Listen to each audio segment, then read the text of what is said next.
Howdy fellas, got a Hampshire game on Trident, World of Warships Legends today. Here is my build with Cheshire, with Lip, and Scott. You can do, there's several builds that would work for this thing. Um, and then, here's my stats. I'm not gonna, this isn't like showboaty stat time. This is just, I'm gonna say some stuff in here that if you didn't see that I had actually performed, very well, but admittedly only a few games in it. It might be like, he doesn't know what he's talking about. So I only put that in there to just show a little bit of like, okay, I'm not just completely talking out of my butt on this, but yeah, we'll start this match off. This is a 6-7 match, no destroyers. This is like almost a dream for this ship. I mean, maybe a few more cruisers and a few fewer battleships, but honestly, it chews up battleships pretty much anyway. But yeah, there's, I guess, a couple of reasons that I wanted to make this video instead of any other. I do very well in this match, and have done very well with the ship, but I want to love this ship. There's a lot about it I do like, and I have done well in it, but there's something about it that just doesn't speak to me the way that I want it to. And I think ultimately it comes down to the maneuverability. It's almost like painfully slow. I think with this build, so nothing into speed, it's like maybe just over 30 knots with the flag, and it's not particularly quick on acceleration or turning or anything like that. Like, it's not awful. There are some ships that you can really feel like a very slow rudder or something like that, but it's not zippy. The firing angles on the turrets aren't great. They're not awful, but they're not great. The rotation is a little wonky, kind of favors kiting over aggression, even though it does have 3 turrets in the front. It's like that B turret is 360, and so you actually have 4, and the C turret rotates rearwards. So if you're kiting away, you have 4 turrets that kind of rotate across your midline, staying pointed at what you're shooting at. Versus forwards, you only really have the 2, and then the C turret and the X and Y turret, so the 3rd turret in the front and then the 2 in the back, kind of go the opposite of what you would really prefer. It is AP only, but they're quite good 203s. They have like British light cruiser pin angles, and then I think like Soviet fuse. I am certainly not an expert on all that kind of stuff, but basically they penetrate easily and detonate easily, and so yeah, like 4 citadels on that Amalfi. But it's one of those ships, and I think this happens to me a lot, and maybe it happens to anybody else, or maybe it's just my own personal problem. I think I expect too much out of it. Like watching this game back, I've got almost 60,000 damage and 37 hits and 6 citadels, and it's like I think I just expect too much. I think I expect to just be, Death strike here, death strike there. People talk about how good the guns are. I think sometimes I just end up expecting too much out of it, so that is what it is. The one thing I wanted to say is, like, this Mogami plays this, I think, very well. The Amagi basically leaves him. There's a D7P over here. I think the red cruisers on this side are, where they're outnumbered, and then their battleship support just leaves, and he really doesn't do a great job shooting at me. I mean, I think that's always important to note, and one thing that I wanted to point out on this video. Actually, that's one of the reasons I want to make this, is like, this match doesn't happen, or this video doesn't happen, if these guys just shoot at me more. Some of them are. The Mogami is definitely harassing me. But there's a lot of times in this that I just kind of get away with no real pressure. And you watch videos and I just, for whatever it's worth, like, this is not how every match goes. Here, I'm so disappointed. I'm like 2 seconds from the cap, but the airstrikes are like just on me. I'm trying to dodge as much as I can. Get out of the way, but I have to give up the cap. He would have reset me anyway. So that's a bummer, but I'm going to go back in. But you can even see, my team is like way out of position. C pushed through C, or like pushed everything out of C, but didn't cap C. I've got 2 ships way up far north of B, and then I've got my 2 battleships at A, but like there's nothing in A keeping them out. Those two battleships should be pushing into A, and one of them is, I think it's the Heinrich, the tier 6 German battlecruiser. It's like, where is he going? Like, why is he, what is he afraid of? The Amagi is so far away. This Bismarck is just now pushing in, but hasn't been there. And then it's like 2 cruisers, 2 or 3 cruisers. Like, what are you afraid of? Push in. So anyway, you know, this is an interesting match because it honestly felt slow playing it, and it feels slow playing it back. And it's just, I'm kind of just sitting here, like, waiting for the cap, like, where is everyone? I don't know. These matches don't happen to me often. I feel like when I watch some other videos, it's like people seem to get these matches all the time. But you know, again, for what it's worth, this is a rarity. This is not how I consider. Yeah, that was a good shot. The D7P frustrates me to shoot at. It's like super narrow. Got like, you know, the armor plating is kind of all over it. It is overmatchable by battleships in a lot of it, but not all of it. And I don't know. It's a weird ship. It's can be frustrating to shoot at. There's 6 pins on the Mogami, but again, like to the point of maybe expecting too much. Like, I feel like he should have died there.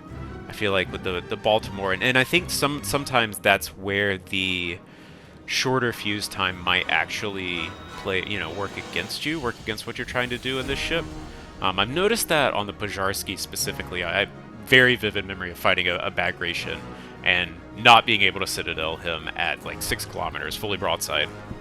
Went and looked at his armor profile. There's like a little bit of gap in the armor, and I think that fuse timer gets like the shells detonate before they actually make it to the citadel, and I'm guessing that's what happened on that Mogami there.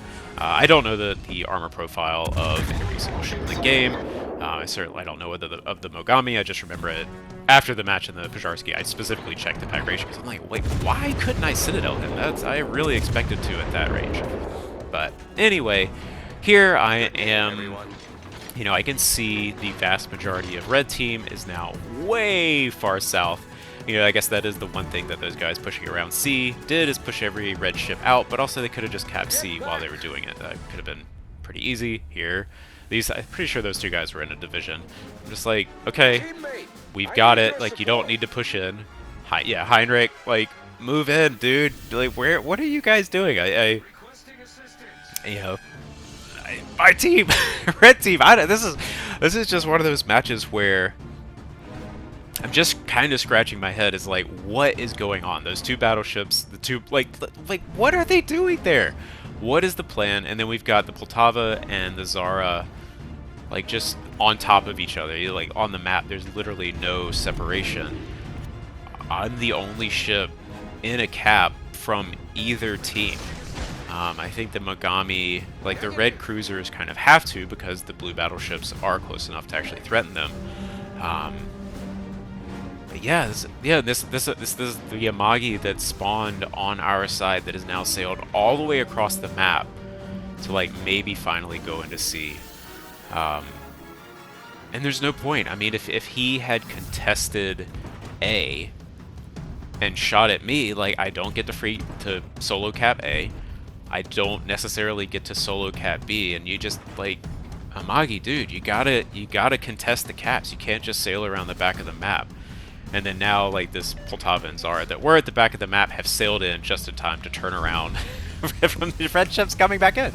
And the 2 blue battleships north of A went, like, around the island when we can see all the ships are over here. Here, yeah, I'm just kind of slowing down this Bismarck using the pretty decent. A lot of the British cruisers, and actually battleships, I guess, have pretty decent concealment. Here, whatever that is, Kansas or the Amagi way over there at sea is like, yeah, it's the Amagi that was just in range. Like, just still had me spotted. I was trying to get over the leg of the island and get blocked from the Bismarck again. As always, I'm trying to conserve my health. Oh, this is another video where I've got refill station, especially on ships like this where you don't have radar or anything. I don't know, man. I go back and forth. I can certainly see the benefit of an extra heal. It would have been more comfortable in this match, but that's also a lot of what I end up with. Is like, it's not necessarily a game deciding thing whether I have that extra heal or not. It's just comfort. It's like, do I have the extra health to feel more comfortable? But it doesn't very often doesn't actually come down to having that heal or not, whether the match is decided. Torpedoes astern. You know, you either get deathstruck. Try not to. Don't enjoy that. But yeah, your extra 2 or 3 heals aren't going to do anything if you get deathstruck. But obviously that's worst case scenario. And then you have everything in between where either you have just tons of health, you're not going down anyway. You have a little bit of health, and the extra heal would help. I don't know. I'm not making this point very well. What do I even want to say? With the extra heal, like, you have to think about your heal gives you, what, on a cruiser, like 4,000 health or something. Like, you have to end the game in a situation where you are, like, in that 4,000 health gap at the end of the match, or at whatever point of the match, and making a play that determines the game, like, for fully packed to be more beneficial than refill station on a cruiser like this. Maybe that's the point I'm trying to make. And so I've tended to move towards refill station a lot on a lot of ships in general. I just, my play style, I don't play in a division. I don't have, the vast majority of the time, I don't have that, like, extra fire support that can really leverage the kind of potency of, like, a radar, where it's like, hey, I'm gonna radar, everybody get your guns lined up, get your reloads on, like, radar, boom, you get to do that. Like, having that more times in a match can certainly be super beneficial. And then, I also end up in matches that are just like, this is a loss, even if I have 4,000, 5,000, 6,000 extra health, whatever it is, depending on the cruiser and the heal and the tier and whatever. Like, having that extra heal isn't gonna make a difference. Or honestly, even radar or sonar. Like, there are absolutely matches where I miss having the third consumable of whatever it is. But as I play more and more matches and just actually, like, keep track of what I have left at the match, or the amount of times in a match that I think, man, I wish I had that, like, I don't know, it just doesn't happen. Oh, I got totally distracted. I was going to talk about Hampshire, this match notwithstanding, I just haven't found that I enjoy as much as I wanted to. I still take it out occasionally just to check it, but I think some of it is the matchmaking. I end up inevitably in, like, super battleship heavy matches, or get abandoned on a flank, or like 6 destroyers, which is, it can deal with destroyers, but it's not its strong suit. But I continue to hope for more out of this ship. In theory, I love the guns, I like AP, I like improved AP angles, I like 2 or 3s, like, I like a lot about it. Take a quick look at the armor profile on this thing. Big squishy nose, really weak turrets, that's definitely something to keep track of. But it's got the 27mm armor plating, will bounce 15-inch shells on a lot of it, a little bit of that Citadel, but you can see the Citadel on this thing is really wonky. It's got that little stick out bit. It doesn't extend to the turrets, but it is above the water line, so you can't just always guarantee you're not going to get Citadel, but yeah, I am not sure that Cheshire's unique skill adds a ton of value, but it certainly, it always helps. It's one of those skills that it's not necessarily going to make or break every game, but it's pretty much always going to help at least a little bit. So anyway, that's the armor profile. I'm also just kind of practicing, messing around with some of this slightly more advanced editing. Sorry, you guys get to sit through the experiments. I think I botched the, like, transition. I had recorded the armor profile view with, like, the live mic. It's like, oh, like, I'll put the clip in and whatever. I don't know, I'm messing around with this stuff. That's half the reason I'm doing this, but so you guys get the experimental results. Here, we're just, I think I cut out like a minute of, like, we're just sailing the Cap B, but I'm just kiting out, and you can see, the 2 battleships. This is this similar thing is, like, this kind of too little too late of, like, they're finally turning around, like, what have they been doing this entire time? The match is decided, like, now is not the time. Same for this Amagi. He literally took a whole loop around the map. Oh, here we get the D7P. He's been a thorn in my side. Can we get it? Oh, I really want to sink this guy. He and the Amagi did, like, they harassed me as much as their team kind of left them high and dry. They did as much as they could, I think, to kind of keep going. We can see we got a good, oh no, I gotta censor that. we got a lot of credits.